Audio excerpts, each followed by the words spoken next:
Under the thunders of Baal. Imagine an apocalyptic landscape. Two men, half buried in the ground, appear in a heavy smoke, last survivors of a catastrophe with no return. Starts an impossible dialogue between the Israeli, who lost his memory, and the Palestinian who went blind. From ochre and grey, the image becomes black and white. Amishai, the Israeli, wakes up in the bedroom of his lover in Tel Aviv. Then starts his normal day, with his loneliness and the violence he has to face. With her, handler of weapons for the army, his son who accepts to enroll, his director who makes pressure on him to cooperate to an archaeological project he can't ethically support. Then he meets his friend Chaim, who asks him to keep the pendant he wears since 48, since he found it on a young Palestinian corpse after the Tanturas massacre. Amishai walks down to a spring nearby.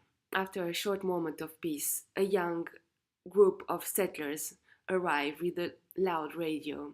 They jump into the water. Suddenly, the music stops and a journalist announces the suicide of a former Palmach fighter with a 48 Wars revolver near the wall, Chaim Or. Despaired, abandoned by everybody, Amishai kicks the radio, pushes it in the water, and runs away. The young settlers catch him in the valley. They discover his Palestinian pendant, they beat him up, and they throw him on the other side of the wall. In the dark, a car brakes near Amishai's body. The driver runs towards him. We recognize Taher, the other man in the apocalyptic dream. He brings Amishai to his home, where Malak, his wife, is going to take care of him. Malak is an architect. She's imagining projects for the day after decolonization. Taher helps people to build permaculture and aquaponic structures on their roofs. Three of them are dreamers, but while Taher and Malak imagine a different future, Amishai escapes into the past. Amishai and Malak fall in love, but Taher's brother, afraid of this mute man that nobody knows who he is and where he comes from, inform people about him. Amishai will have to hide in Kremizan convent. He will help the nuns to harvest, and when his wounds will be healed, he'll decide to go back. He writes a letter to Taher and Malak. Reading the letter, Taher drives to the barrier.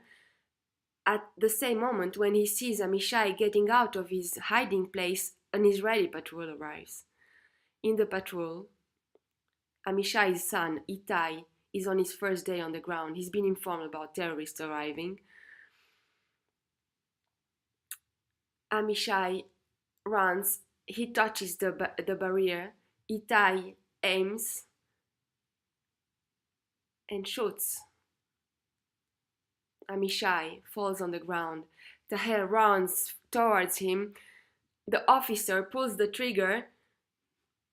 The image becomes black, and we hear the sound of a huge explosion.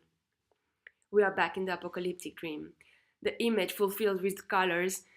Amishai and Taher are walking, imagining that maybe Malak also survived, and then they will become the founders of a new matriarchal civilization.